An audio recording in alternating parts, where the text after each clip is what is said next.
Bom, hoje quem está com a gente é o Leandro Ribella. Ele é um esquiador brasileiro de esqui cross country, representou o Brasil nos Jogos Olímpicos de Inverno em 2010 em Vancouver e em 2014 em Sochi, na Rússia.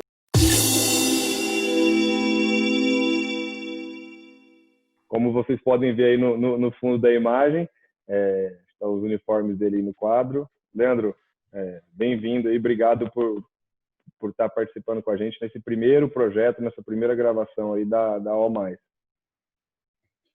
Eu que agradeço aí o convite, Guilherme.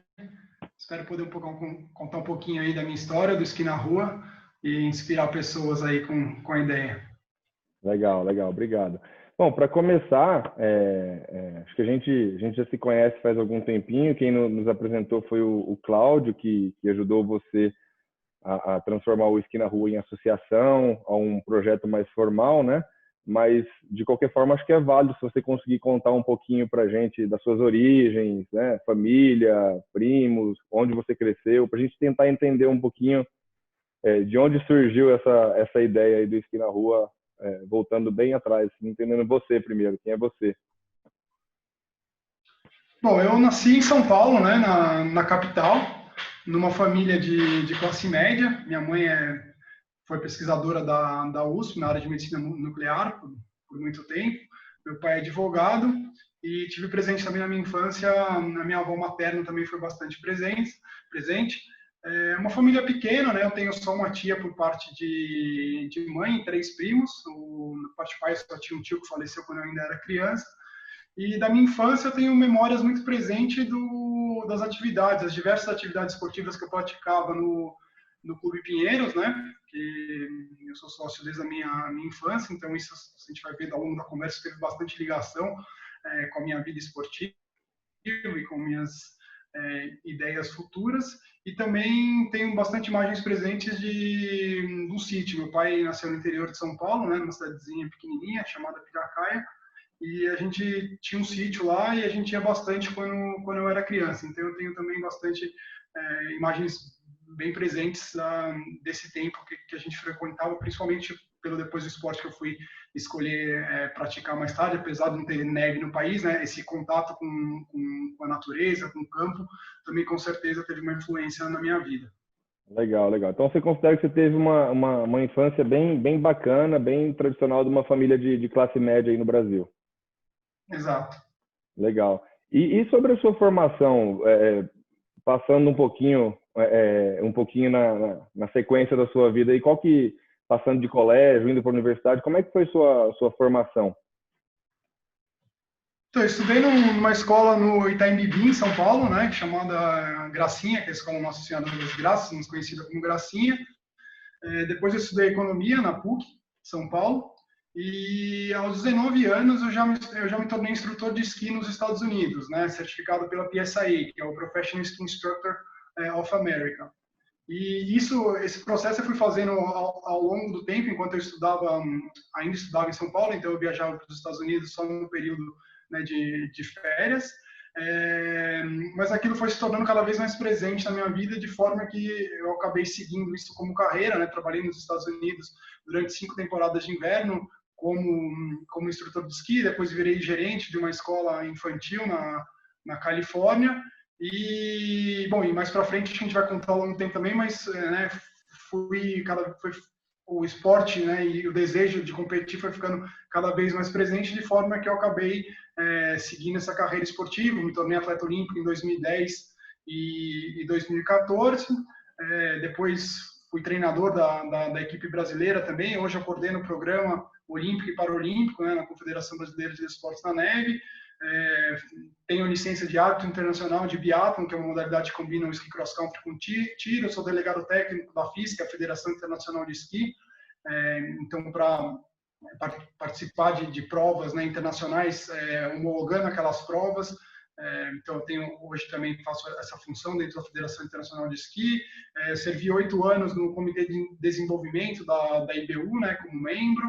E hoje também sou membro do Comitê de Roller Ski da FIS, a Federação Internacional de Esqui, e o chairman do Comitê de Desenvolvimento, que é um comitê que a gente discute o o futuro do esporte, né, no mundo como um todo. Então, e eu principalmente levando aí essas questões desses esportes que não têm tanta tradição na modalidade, ou desses países que não têm condições para a prática, é um comitê que a gente discute mesmo, discute bastante as necessidades e como poder ter o ski cross country mais presente em todas as nações do mundo.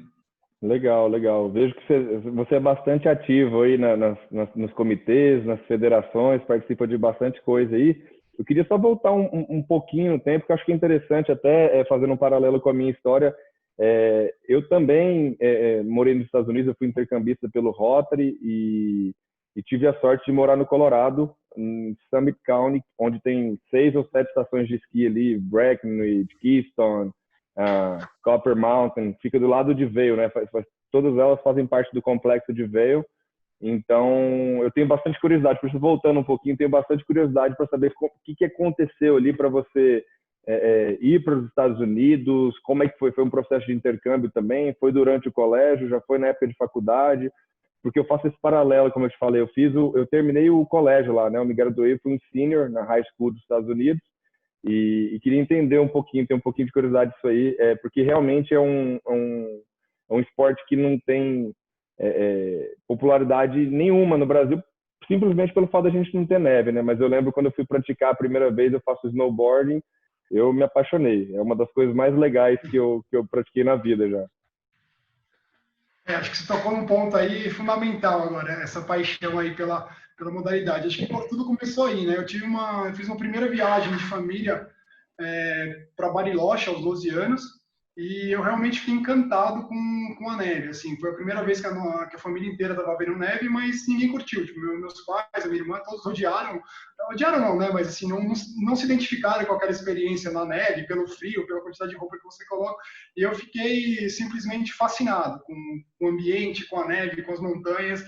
E só que não era uma coisa que a gente tinha assim, condições ou hábito de fazer regularmente, né? Então, mas aquilo ficou presente. Depois eu tive uma outra oportunidade de viajar aos 16 anos para uma outra estação de esqui, mas daí eu já fui sozinho, com um grupo de amigos. Meus pais, minha mãe, na verdade, foi nessa comigo, mas depois meu pai e minha irmã já não foram. E aí, daí eu comecei a pensar, acho que depois vi um pouco já de uma outra questão que a gente vai tocar, que é o empreendedorismo. Já comecei a pensar, né, putz, como é que eu posso fazer para tornar o esqui mais presente na minha vida, mas isso é caro, onde é que eu vou levantar dinheiro, como é que eu vou fazer, enfim. E aí fui fazer um intercâmbio para os Estados Unidos aos 18 para 19 anos. Eu morei na casa de uma família em Palo Alto, ali no Silicon Valley, estudando inglês por 3 meses. E Palo Alto é próximo de Lake Tahoe, próximo, 3 horas de Lake Tahoe, mais ou menos. E aí comecei a esquiar nos finais de semana.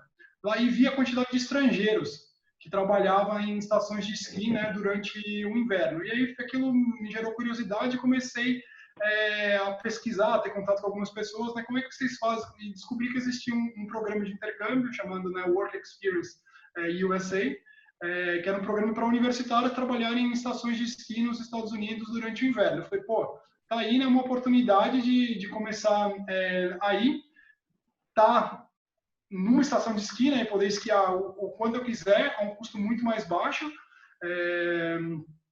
que era o que eu estava buscando, né, e queria esquiar, queria ter aquela sensação mais vezes e conseguir me financiar, né, no final o que você ganha nesse programa ao longo de 3, 4 meses de trabalho, você financia a sua passagem aérea, o seu custo de vida lá e você sai no 0 a 0.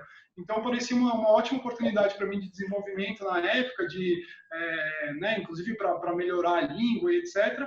E aí fui, eu voltei para o Brasil, né, fiz mais um ano da faculdade.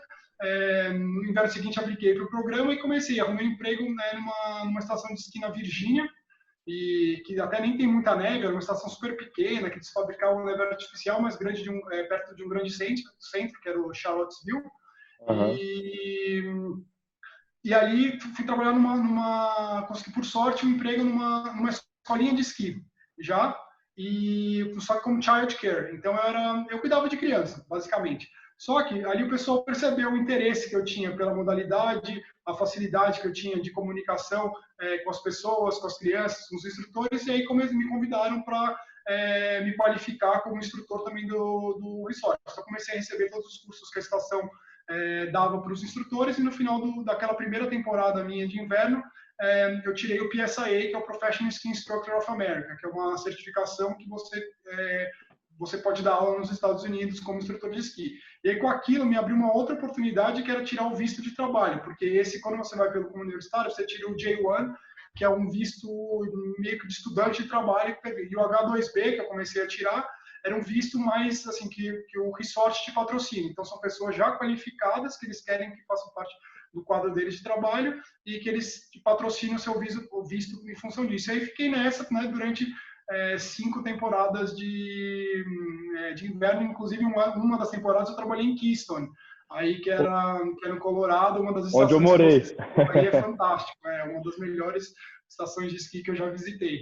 É bacana. E lá eles têm a questão do esqui noturno também, né? Então é muito bacana também. Eu consegui ir quase todo dia da temporada também por causa disso, porque a escola lá é das 8 às 3.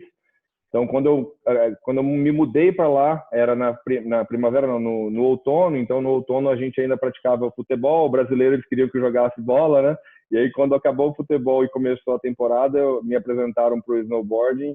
E como eu saía da escola às 3 da tarde, a maioria das estações fecham 3, 4, 4 e meia, eu não conseguia ir durante os dias da semana, mas Keystone eu ia sempre. Então, eu conseguia ir mais de 60 vezes em uma temporada. Então foi E é um bem negócio bacana. viciante, né? Você não quer parar, você quer... É viciante, é viciante, é viciante.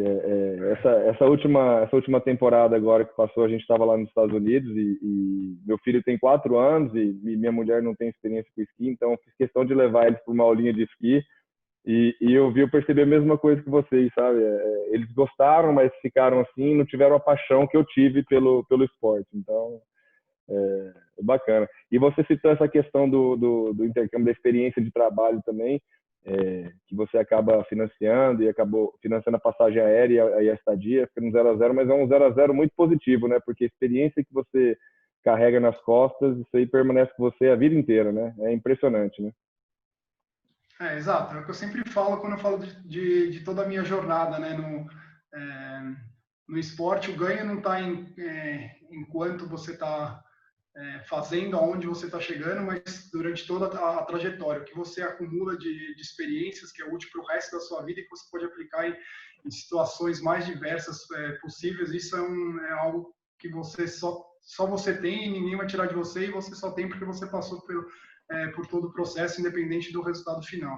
Exato, exato. Eu tenho esse mesmo sentimento e ao longo dessa conversa aqui eu estou fazendo um paralelo sempre as experiências que eu tive também, até porque o Cláudio, quando nos apresentou, ele falou, Guilherme, você é empreendedor pra caramba e tem um cara aqui também que é um amigo meu, que eu estou ajudando ele com a parte burocrática aqui do projeto, que é super empreendedor também, só que ele é focado, você está mais para o lado empresarial hoje, ele é focado no lado social.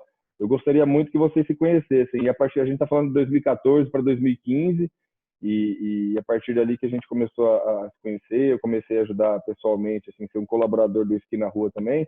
Mas eu não queria nem falar, eu queria voltar um pouquinho, que a gente está falando de empreendedorismo, né? No meio da conversa, assim, você acaba falando, em Bariloche, quando eu fui com a família, já, né, comecei a pensar como que eu ia fazer com que o esqui ficasse na minha vida. Então aí você já sente uma pulguinha do empreendedorismo ali, falou, você tem um problema, você quer resolver o problema e você vai atrás para resolver e você resolveu do seu jeito. Mas quando que hoje eu acho que quando a gente olha para trás fica mais fácil a gente entender o empreendedorismo, quando que começou a fazer parte da nossa vida, mas quando que você percebeu que o empreendedorismo fazia parte da sua vida? Você tem algum exemplo na família? Enfim, como que você percebeu isso? Porque realmente não é uma história normal. Quando a gente fala da média do Brasil, assim, o pessoal tem muito, vamos estudar, vamos para a faculdade para ter um ótimo emprego. Normalmente é assim, né? Como que você vê isso do empreendedorismo na sua vida?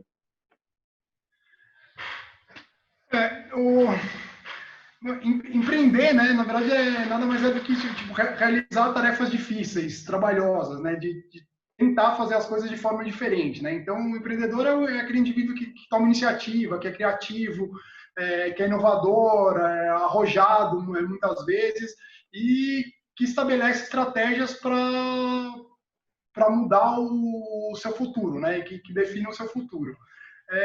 Então, nesse sentido que eu me considero empreendedor desde quando eu comecei, principalmente essas viagens, né? Aí não no sentido de querer pensar no lucro, e sim pensar no resultado disso, aonde isso me levaria, que isso abriria para mim de mais oportunidades no futuro. Então, eu não tinha muito claro aonde eu ia chegar com tudo isso, mas eu tinha claro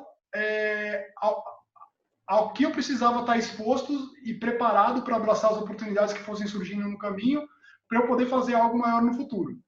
Então, hoje eu vejo muitas das coisas que eu faço, a conexão de muitas coisas que eu fiz isoladamente ao decorrer da minha vida, na época sem muita ambição de ser preparatório para alguma coisa, mas que você fez muito bem feito. Então, algo que eu sempre toco hoje, principalmente no projeto, né?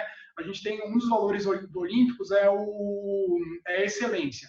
Então, né, a excelência você pode ver ela de diversas formas, mas a excelência nada mais é do que você fazer da melhor forma que você pode, e com tudo que você tem ao seu alcance, qualquer coisa que você se propõe a fazer. E isso, né, só te torna melhor e mais capaz de realizar algo no futuro, tendo aquela experiência que você, de repente, fechou naquele momento, mas que depois você resgata ela como parte de algo maior. Então, enfim, tô fugindo um pouco da resposta, mas acho que a sementinha vem daí mesmo, de quando surgiram essas viagens para os Estados Unidos. E depois, né, o empreendedorismo foi quando eu comecei a ter esse acúmulo de experiências viajando pelo mundo, que competindo,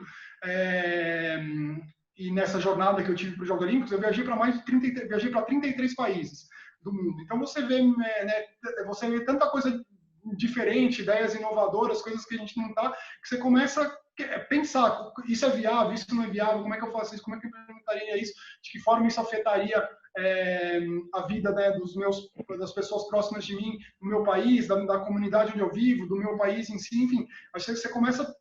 então, são ideias que eu julgo empreendedoras, mas eu nunca consegui fechar essas ideias muito como empreendedorismo mais empresarial, visando o lucro, né?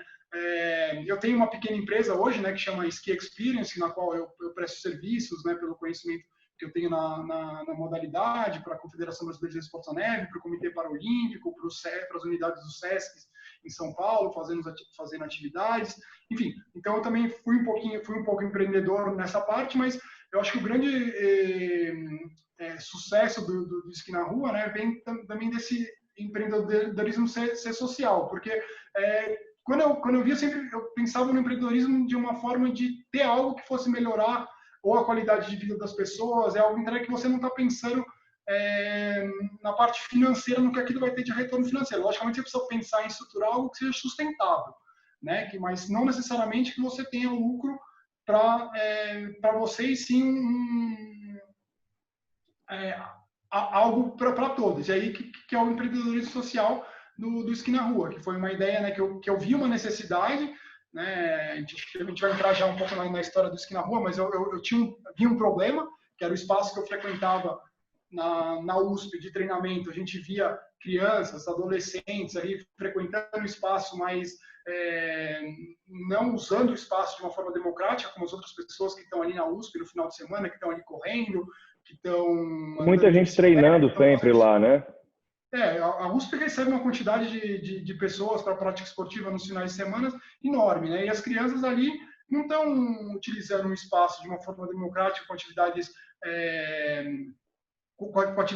orientadas, né? Tem uma comunidade grande ali do lado, que é a São Remo, que é a comunidade que a gente atende, que surgiu na década de 60, né? Quando estava construindo a USP, muitas famílias vieram para ajudar na construção da USP, ficaram por ali, formaram barracos na época, né? Então a São Remo foi uma favela, uma favela grande, mas teve muitos problemas, né, de infraestrutura, até o Estado fazer a sua intervenção na década de 80 para trazer né, toda a infraestrutura de água e esgoto, luz, etc.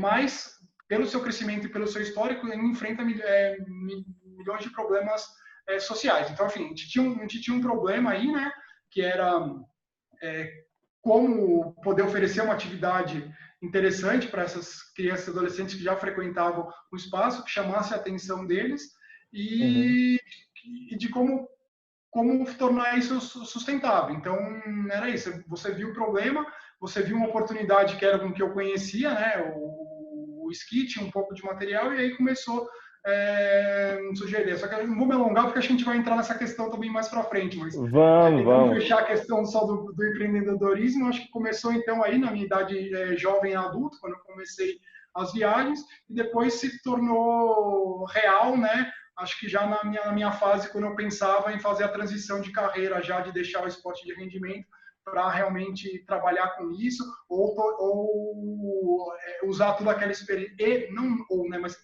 usar também toda aquela experiência que eu tive para o bem comum, né, ajudando próprios, também como forma de retribuir um pouco de tudo que eu tinha recebido nesse período.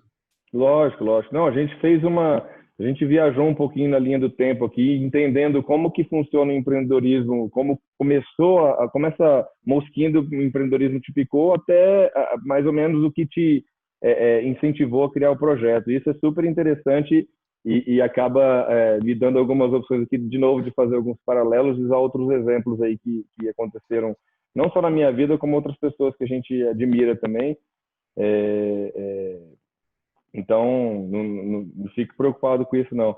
Mas eu acho interessante porque quando a gente voltou ali para o empreendedorismo, você falou que a viagem, as experiências internacionais, o que você via lá fora, tentou aplicar aqui no Brasil, tudo isso fez parte. Então, eu também viajei bastante a trabalho, provavelmente perto de 30 países aí também, e você acaba enxergando muita coisa diferente, muitos costumes diferentes, alguns que se adaptariam ao Brasil, outros não. Você começa a comparar, ver como que os povos são tão diferentes e tão iguais ao mesmo tempo. Isso realmente ninguém tira da gente. E essa ideia mesmo da OMAIS, que é o motivo da nossa conversa de hoje, também começou está começando, né? Está começando de uma experiência lá fora, sabe? A gente estava morando lá fora, a gente viu alguns exemplos de como as pessoas se organizavam para ajudar as outras e falou, vamos ver se a gente consegue transformar isso aqui no Brasil. A gente tem que quebrar um pouquinho o paradigma de, não que não tenha valor, né? Mas aqui no Brasil muita ajuda, muita ONG para, como que eu posso dizer, para casos assim que são muito difíceis mesmo, assim, sabe? Por exemplo, menininhas que estão doentes e precisam de vacina. Eu vejo muitas colaborações online, gente que está passando fome, que para mim fome é a maior desgraça que a gente não deveria ter no mundo. Então tem muita coisa assim. Não que isso não tenha importância, logicamente, mas a nossa ideia foi focar em casos de empreendedorismo e de esporte, porque na nossa visão é, esses dois temas conseguem e também o próprio logo da Almais, né, que é potencializando talentos, ou seja, se eu estou potencializando talento, a gente vai falar depois de alguns casos específicos que apareceram no Esqui na Rua. Você pega um aluno que começou ali, começou a se destacar esportivamente, e é exemplo para outras crianças que poderiam estar indo para o tráfico, para o crime. Então, acho que quando a gente consegue potencializar esses talentos de empreendedorismo e de esporte, eu acho que vira uma corrente de bem, vira uma bola de neve, assim. Então, por isso que a gente decidiu focar nesses dois temas, com todo respeito, logicamente, a todos os outros temas, mas a gente decidiu focar nesses dois e acho que o Esqui na Rua não poderia ser o melhor caso para a gente estar começando isso, porque envolve os dois, empreendedorismo e esporte, né? E também acredito que, já ouvi várias vezes no mundo empresarial, feito é melhor que perfeito. E a excelência não é sinônimo de perfeição. A excelência foi o que você falou. Tem que ir lá e fazer, né? Com os recursos que você tem, da forma que você pode. Então, eu achei super interessante isso aí. Aí, queria já linkar com essa minha próxima pergunta, que seria assim: você contou um pouquinho como que surgiu o Esqui na Rua, mas aí trazendo um pouquinho para o papo de empreendedorismo.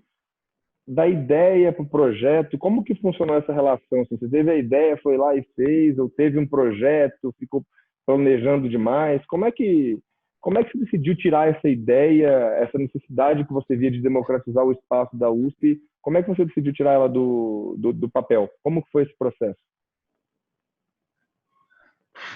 A gente começou primeiro, eu sou muito mão na massa, né? Assim, então a gente começa fazendo as coisas e depois para estruturar. Então foi bem isso. A gente é, começou de forma bastante despretensiosa, né? Eu diria. Então tinha um grupinho de alunos ali, eram 4 alunos que frequentavam da comunidade ali, que frequentavam uma atividade que esse meu colega, o Alexandre, que tem uma assessoria esportiva que trabalha com triatlon, né? Então ele já estava lá no espaço da USP e ele tinha começado uma pequena sementinha com esses 4 meninos ali da São Remo. E um dia ele se aproximou de mim e falou: Poxa, eu tô com esses 4 meninos aqui tentando dar aula de atletismo para eles, mas eu vejo que eles não, assim, sabe, não estão curtindo, não estão se engajando na atividade. Não sabe que você tem alguma ideia, que sabe o que a gente pode fazer? Será que assim, a gente falou, pô, se apresentar para eles algo diferente, sabe? Vamos tentar dar uma aula de roller ski para eles. Eu tenho uns equipamentos lá em casa, né, ociosos, extras, a gente vem aqui e faz uma atividade com eles, ver se eles gostam. Aí fomos lá, pegamos um sábado, levamos o equipamento e, meu, os moleques simplesmente adoraram. Tipo, algo Então que foi eles bem sabiam despretensioso diferente, nunca mesmo. tinha visto. Foi bem Oi? despretensioso mesmo, foi uma conversa com o Alexandre. Isso, no começo foi isso. Vamos lá, começamos, levamos equipamento, os moleques simplesmente adoraram. Parecia, então, né, a gente vai resgatando a história. Parece a primeira vez que eu vi a neve, que eu fiquei apaixonado. Os moleques também ficaram encantados com aquele negócio que era diferente, que eles nunca tinham visto.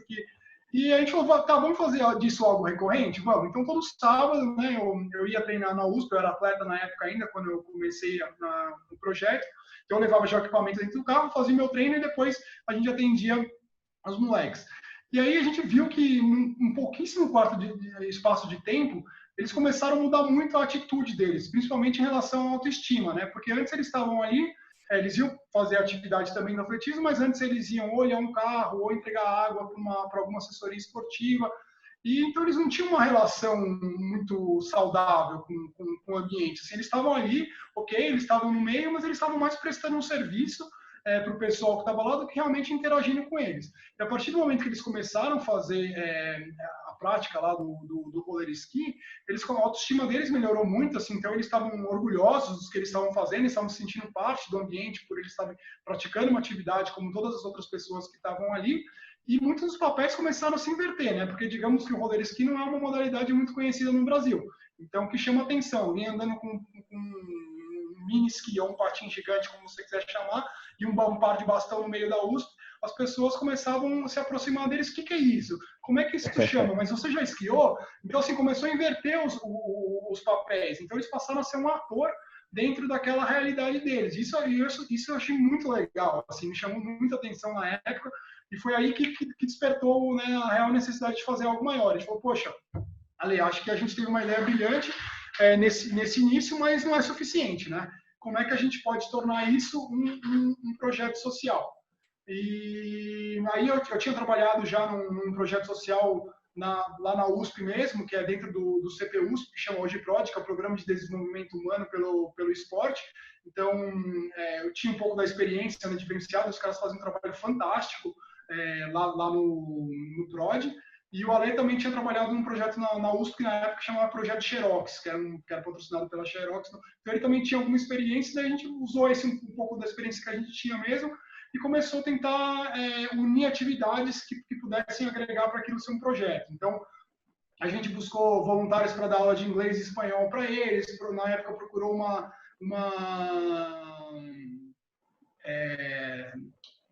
um consultório odontológico que deu suporte para a gente por alguns anos na parte de odontologia, que a gente via no nosso dia a dia que era uma necessidade.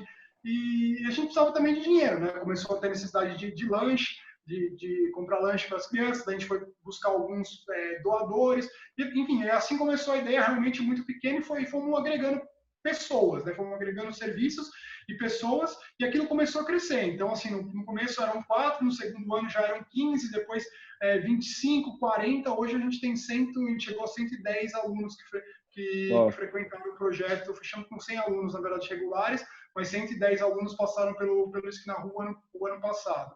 em 2009, 2019. E acho que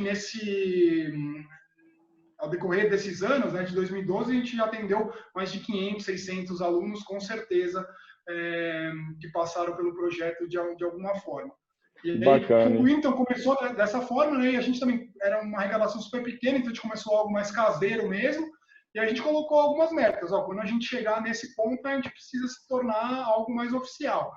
E foi aí que em 2015 que a gente, né, que o Esqui na Rua se tornou uma ONG, né, hoje a gente é Associação Esqui na Rua, que a arrecadação já começou a aumentar um pouco, a gente precisava estruturar aquilo como uma instituição mesmo, e não somente um grupo de amigos que queria se unir para fazer ações. Legal. Mas quando você volta lá atrás, em 2012, você pega esse grupo de amigos aí que começou despretensiosamente ali com 4 alunos ali, quais eram suas expectativas? Ali tudo bem, começou despretensiosamente, mas a partir do momento que começou a tomar corpo mesmo, quais eram suas expectativas assim sobre o projeto? Você imaginou que você ia atender esse tanto de molecada assim, que ia transformar a vida de tanta gente, que realmente o esporte transforma, né? Acho que isso é um exemplo. Você pega os meninos que estavam levando água, fazendo um trabalho ali que não estavam, como você falou, participando democraticamente do uso do espaço. E aí você pega, sabe, normalmente são esportes, o pessoal tá lá andando de bicicleta, ou nadando, né, ou correndo, que são as modalidades do triatletismo aí. E aí você pega os moleques, o pessoal fica todo curioso com os esquis ali, fala, o que é isso? Então eles se tornaram realmente atores ali e até certo ponto referência, né? Então o esporte transforma demais. Mas quando você começou a ver isso, quais eram suas expectativas, assim, sobre... Você imaginava ter um projeto desse tamanho hoje? Então, não imaginava que a gente fosse atingir esse número todo de alunos, mas eu via milhões de oportunidades, assim, né? Então, eu tinha um conhecimento e uma disponibilidade na época, assim, que eu queria fazer mais, eu queria fazer algo com aquilo, porque para mim nunca, tudo que eu vivenciei, que eu conquistei, para mim nunca teve o seu real valor enquanto eu não fechasse aquele processo transmitindo isso ou entregando isso para mais alguém, entendeu? Isso não fechava. Então eu via eu queria fazer algo e eu via muito espaço na modalidade que eu praticava e no mundo que eu tinha descoberto, que ainda mais que era uma modalidade muito pequena no país na época. Hoje está crescendo, mas ainda é pequena. Eu via milhões de oportunidades que não estavam sendo usadas. Então, eu imaginava que aquilo pudesse crescer bastante, exponencialmente. Eu conhecia os caminhos, né, para onde a gente gerar essas oportunidades que continuasse atraindo, mas eu não imaginava que pudesse chegar nessa quantidade de alunos que a gente atingiu e talvez e também não entrar e que a gente fosse entrar em tantos outros aspectos além do esportivo, né? Só que isso vem com a vivência, com o conhecimento, né? Porque antes eu sabia da existência, tinha algum contato pequeno com a comunidade, mas não conhecia de verdade. Então, a partir do momento que você começa a trabalhar com os alunos lá de dentro, conhecer as famílias, né? Visitar os espaços e tornar parte do dia a dia, você começa a entender melhor a realidade e aí sim você consegue começar a imaginar o quanto quantas pessoas você realmente pode atingir, não só nas suas sessões de treinamento, nas suas atividades, mas também como você começa a impactar famílias, né? Famílias, familiares, amigos, enfim, você começa a atingir muito mais gente. Então, você começa a entender a dimensão daquilo que você está fazendo e daí aquilo começa a tornar ilimitado aí o quanto você pode até onde você quer chegar com aquilo. Legal, bacana, bacana. E hoje com um projeto já consolidado, né, formalizado, é uma ONG, é uma associação hoje, como que você divide a sua dedicação ao projeto, ao seu trabalho, né, a sua empresa que você falou, e qual que é a sua função hoje na operação, no dia a dia mesmo do projeto? Conta um pouquinho para a gente como ficou essa estrutura, porque a gente falou um pouquinho do número de alunos, né, de 4 para mais de 100 alunos. E como que você divide o seu tempo pessoal e qual que é a sua função hoje no dia a dia do projeto? Oficialmente, hoje eu sou, né, o presidente do Esqui na Rua. Esse é o meu trabalho voluntário, né? No início eu era muito presente no dia a dia do Esqui na Rua, nas atividades, né? Então Uhum. eu ia lá, dava treino para a molecada, ia lá, visitava as famílias, conversava com eles, fazia um pouco de tudo no início. Hoje, mesmo porque até 2016 eu morava em São Paulo, também estava um pouco mais próximo. Em 2016 eu mudei para São Carlos, né? E no interior de São Paulo. Então hoje meu papel foi mudando um pouco ao longo do tempo também. Mesmo hoje com 100 alunos, eu não conseguiria atender a todos eles. Então meu papel foi mudando, né? E aí hoje a minha atuação é mais na capacitação dos professores, na captação de doadores, de parcerias, é, enfim, mobilizar pessoas para atuar. A gente se perguntou de número de funcionários, então a gente tem hoje, por exemplo, só 2 funcionários, né, registrados no Esqui na Rua e um estagiário. Acho legal mencionar que todos eles são moradores da São Remo também, né? Então, são pessoas que estudaram educação física, que são moradores da São Remo, que hoje trabalham com o projeto. O nosso estagiário também foi aluno do Esqui na Rua, hoje está estudando educação Bacana. física, inclusive financiado pelo próprio projeto, o projeto paga a faculdade dele, e ele, né, é estagiário dentro do projeto. Então a gente quer reverter também para dentro da comunidade e criar oportunidades, porque obviamente não são todos eles que vão virar atletas, e não como atletas que a gente quer que eles vejam as oportunidades, né? O esporte competitivo é apenas uma das vertentes onde eles podem se destacar caso queiram seguir para o esporte competitivo. Mas é importante a gente tentar abrir oportunidades das mais diversas possíveis. Então, esse é o que a gente tem tentado dar oportunidade para dentro da própria comunidade. A gente tem 10 voluntários que atuam em diversas áreas. Então, administrativa, na parte de contabilidade, né, a nossa assessoria jurídica é toda pro bono, então toda a parte de estruturação e outros milhões de casos que vão surgindo aí no dia a dia. A parte de comunicação também é um pouco mais pontual, mas quando precisa a gente tem voluntários que ajudam a gente nessa área. E também acho que é um dos motivos pelos quais a gente consegue fazer hoje tanta coisa no Esqui na Rua, com uma arrecadação super pequena, porque tem voluntários, na verdade, em áreas que a gente teria um custo fixo enorme se a gente Uhum. tivesse que empregar pessoas nessas áreas, né? E tudo isso são pessoas hoje que já têm o seu trabalho, né? Que provavelmente realizam, muitas vezes a parte voluntária dela está relacionada ao seu trabalho, então eles têm um conhecimento enorme na área que estão atuando, mas acreditam na transformação social, na nossa proposta de transformação social pelo esporte, e dedicam parte do tempo delas para dedicar esse trabalho voluntário e não ter esse custo fixo para o Esqui na Rua. Então, acho que né, esse modelo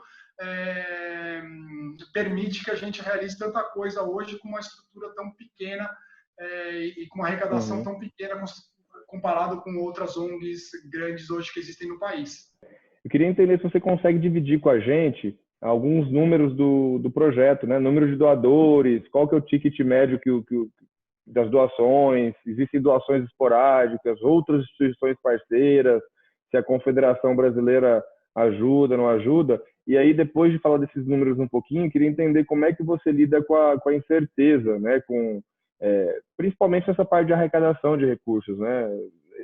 Olha o tempo que a gente está vivendo, a gente está no meio dessa pandemia do Covid-19, então as pessoas têm muitas preocupações, né? Com certeza isso pode afetar as doações que vão para o Esqui na Rua. Como que você lida com essa incerteza aí? Mas antes disso, queria entender um pouquinho desses números do projeto para a gente entender o tamanho do projeto.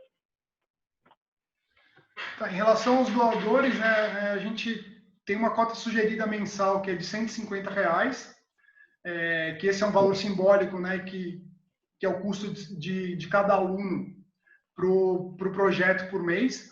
Então, a ideia é que a gente tivesse um número de doadores igual ao número de alunos que a gente atendesse, mas obviamente não tem sido fácil atingir essa meta. Então, hoje a gente tem cerca de 25 doadores fixos por mês, que doam desde uma até 3 cotas de R$ 150 por mês. Então, esse é a nossa, né, arrecadação mensal fixa aí de doadores fixos. E depois a gente tem, né, doações pontuais que acontecem. A gente está sempre tentando promover ou apresentar o projeto para as novas pessoas. Então, muitas vezes as pessoas preferem fazer uma doação pontual ao invés de se tornar um doador mensal. Então, isso acontece com certa frequência.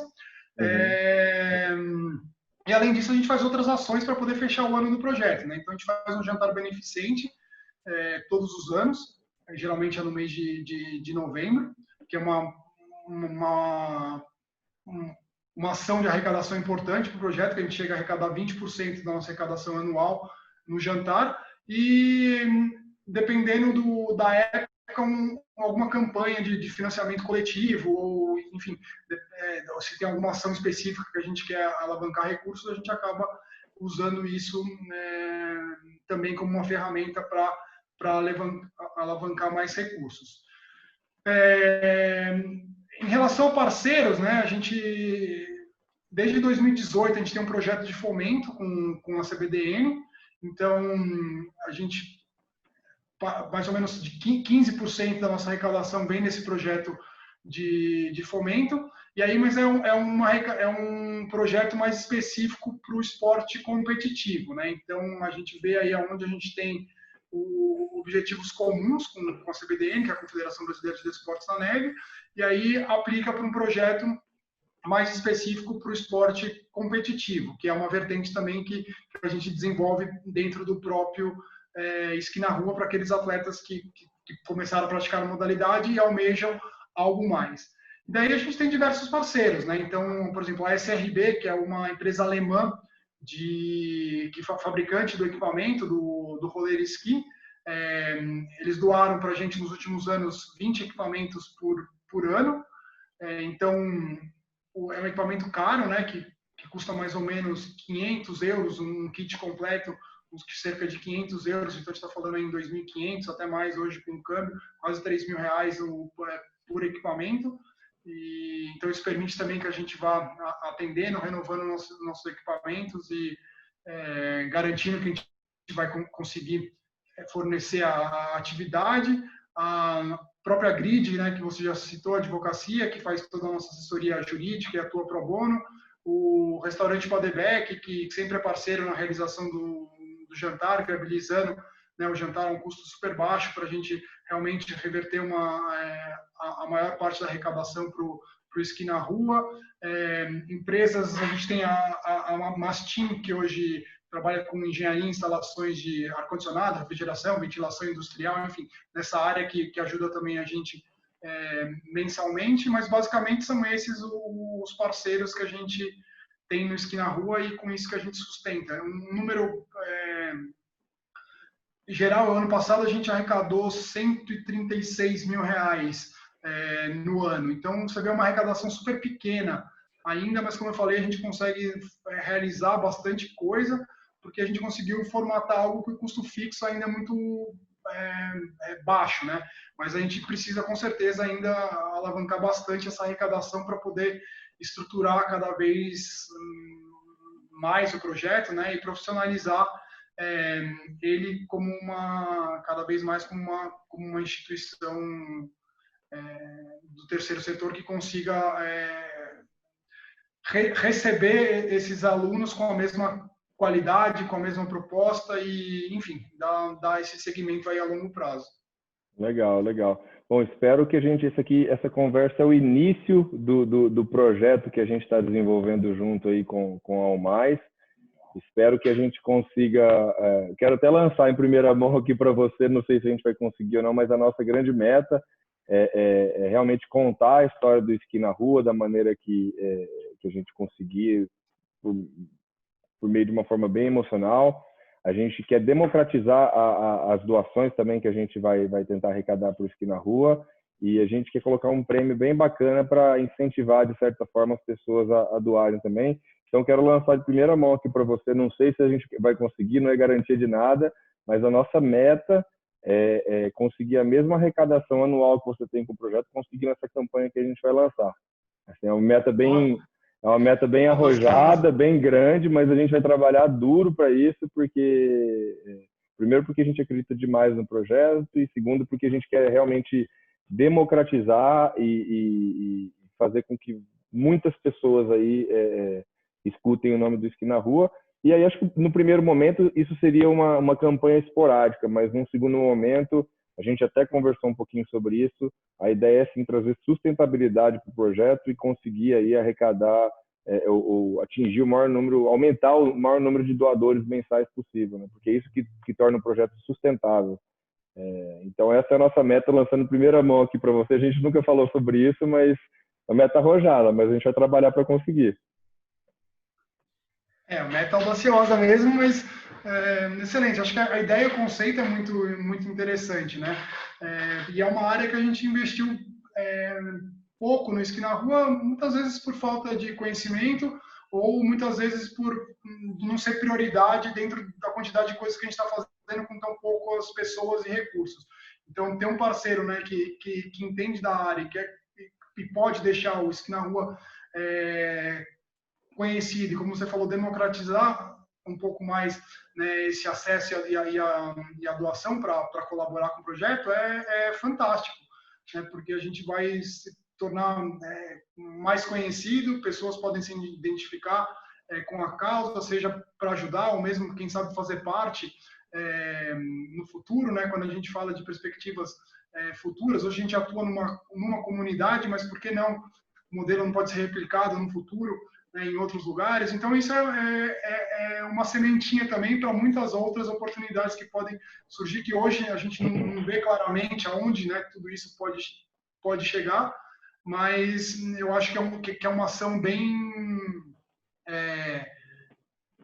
pertinente e muito bem organizada, que pode gerar muitos benefícios, não só financeiros, mas também depois a longo prazo, de atrair mais gente para essa rede de colaboradores.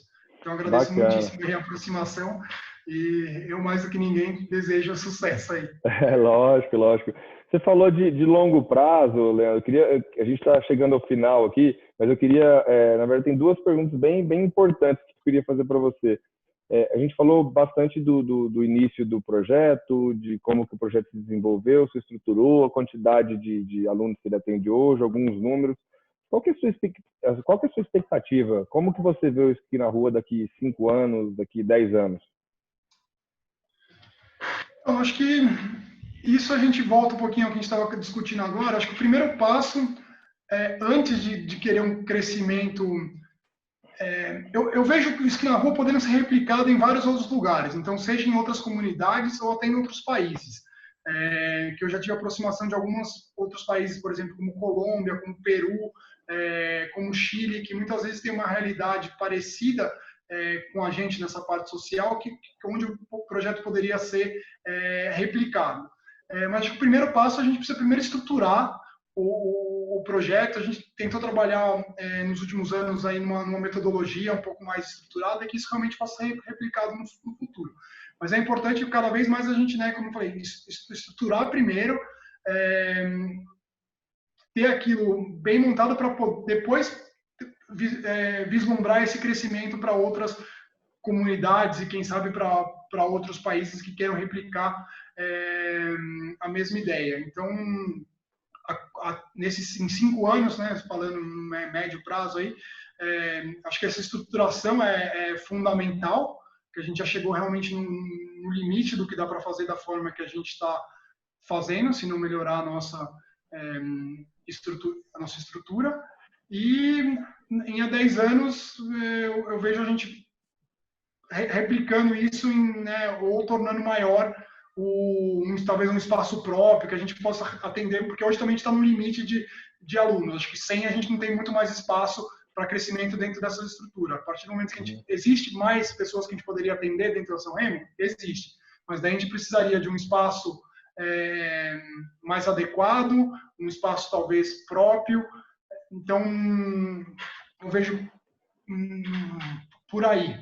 O que eu gostaria de ressaltar agora, talvez, algo que eu toquei já nesse assunto com você também, foi muito legal, que eu não sei, a gente não consegue ver o produto final disso ainda, mas a participação feminina, né? A gente teve, desde acho que 2016, a gente tem tentado fazer ações aqui na rua para tentar, né, promover a igualdade de gênero, dar oportunidade para as meninas, porque o projeto chegou a ter 100% de público só masculino, e sempre foi né, algo que incomodou a gente de uma forma positiva. A gente precisa abrir espaço para as meninas, por que elas não podem participar do esporte, por que elas não procuram a gente? Na verdade, elas sempre puderam, a gente nunca fechou as portas, mas por que elas não procuram a gente? E agora a gente, nos últimos anos, depois de algumas iniciativas um pouco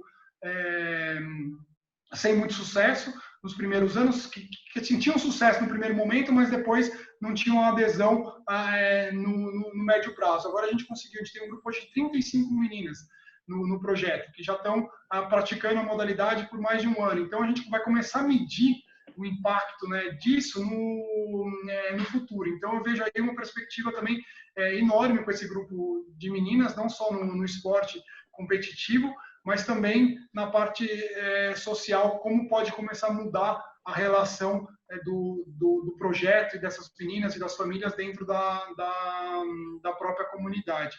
Uma outra... Posso me alongar aqui um pouquinho, Guilherme? Lógico, lógico, fique à vontade. É que uma das perguntas que você me fez aqui, né, era em relação também a como é que a gente, né, esses ganhos do projeto, na verdade, como é que você mede, né, assim, porque é muito fácil quando você faz você tem uma empresa, você medir o retorno sobre o investimento, né? Quanto você está tendo, com quanto você está investindo no projeto, quanto você tem de retorno. Isso, num projeto social, é muito difícil de medir. Você precisa ter uma metodologia né, e coisas que nem As métricas são totalmente diferentes, né? Oi?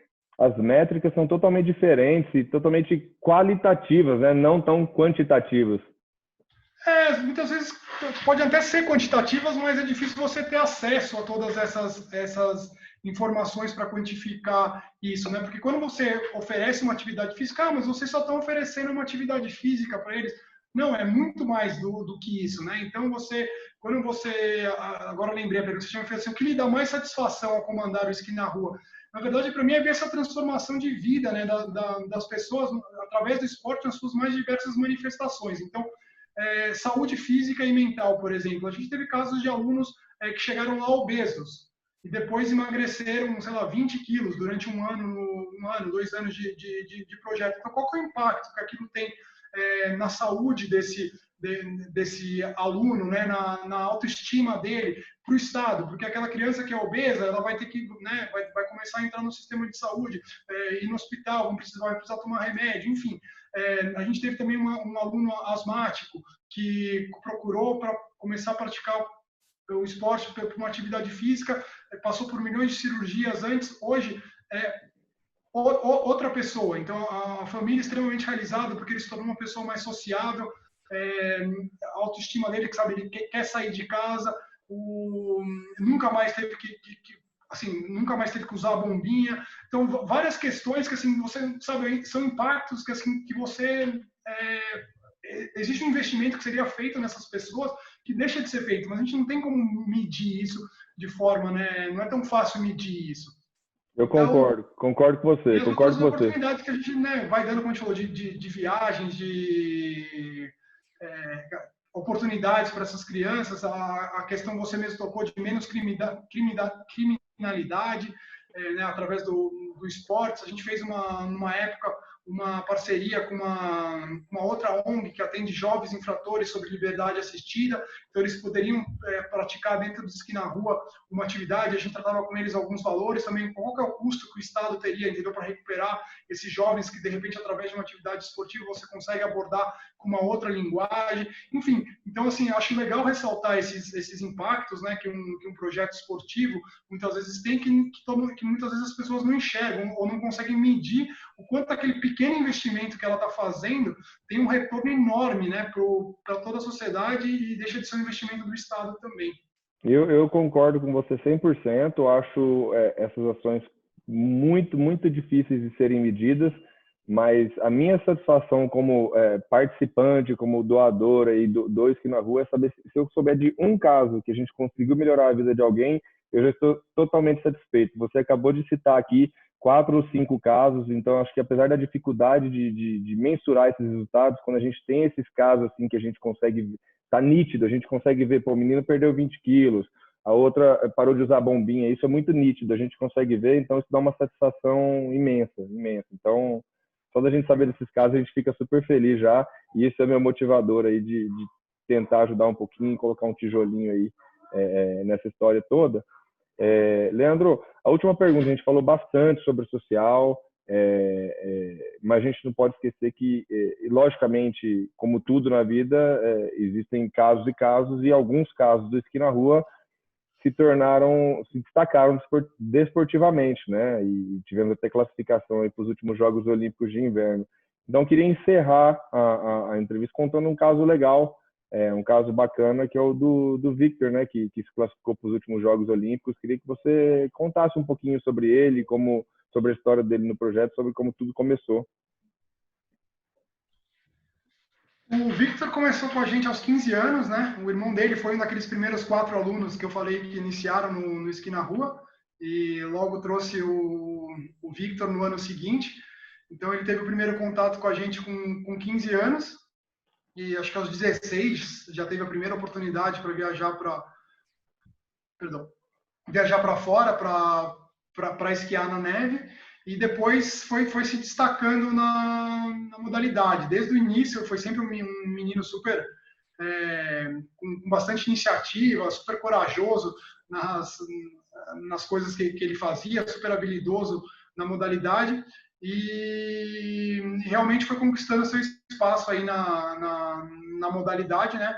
Até chegar aos Jogos Olímpicos de Inverno em 2018. Então, foi fantástico, né? Ter um representante, o único representante brasileiro do sexo masculino no esqui cross country nos Jogos Olímpicos era o Victor e um aluno do esqui na rua. Então, acho que isso fecha um pouco o todo, né? Assim, foi fantástico fazer fechar esse ciclo com essa conquista de ter começado o projeto em 2012, quando eu ainda era atleta, ter formalizado o projeto como ONG depois que eu encerrei minha carreira como atleta em 2014, e logo na primeira Jogos Olímpicos pós, já ser um aluno que surgiu através do esqui na rua e teve a oportunidade por ter conhecido a modalidade através do esqui na rua. Então aí é um caso, né, de super sucesso, e não é o único. A gente teve, né, os últimos 2 Jogos Olímpicos da Juventude, que foi 2016 e 2020, a gente teve os Fórum alunos do esqui na rua também tiveram participando.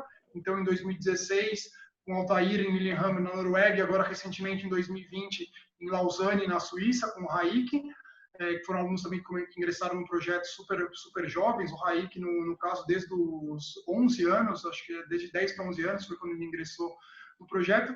E o Victor continua praticando, tem grandes chances aí também para os próximos jogos de 2022 na Coreia. O Lucas Lima, que também está no projeto desde 13 anos, também tem chances aí de classificação olímpica agora para 2022.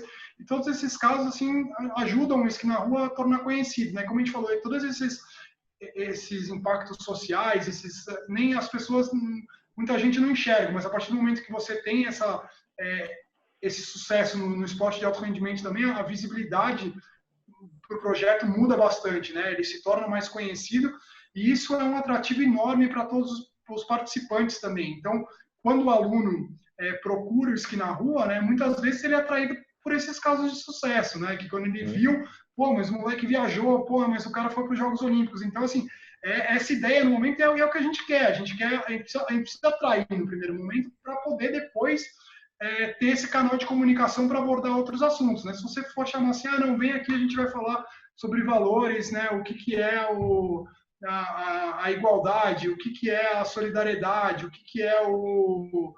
Isso não atrai, entendeu? Para falar as coisas de uma forma um pouco mais... né, dentro de uma sala de aula. Você convidar pessoas para uma palestra é diferente de você convidar para fazer uma atividade, principalmente nessa idade. para fazer uma atividade esportiva na qual você vai abordar dentro da proposta milhões desses valores. Então, é importantíssimo a gente continuar tendo esses sucessos também na parte mais de desempenho competitivo para continuar atraindo alunos e também despertando a intenção,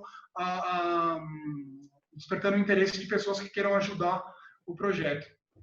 Muito bom, muito bom. Bom, Leandro, a gente está chegando ao final da entrevista, do bate-papo, né? Mais do que entrevista. Queria agradecer demais, mais uma vez, a sua disponibilidade,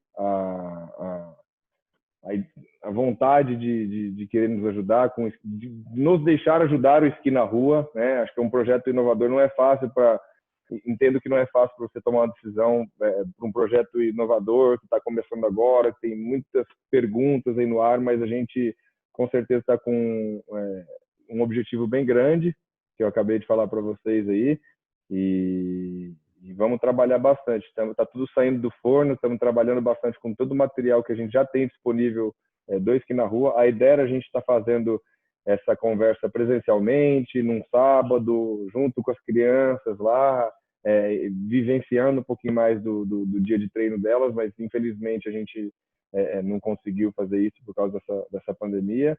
Mas com certeza a primeira oportunidade que a gente tiver, a gente vai estar junto. Então eu queria agradecer você aí pela disponibilidade mais uma vez. Obrigado, eu que agradeço, Guilherme, ter procurado a gente. Acredito pra caramba aí na sua ideia e sei o quanto você e sua equipe aí são capazes.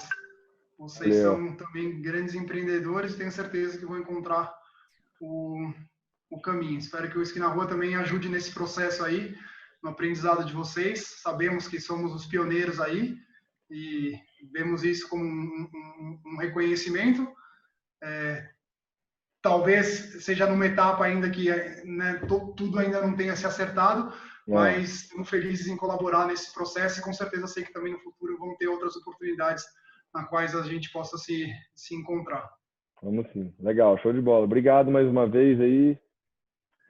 Até mais. Valeu. Obrigadão.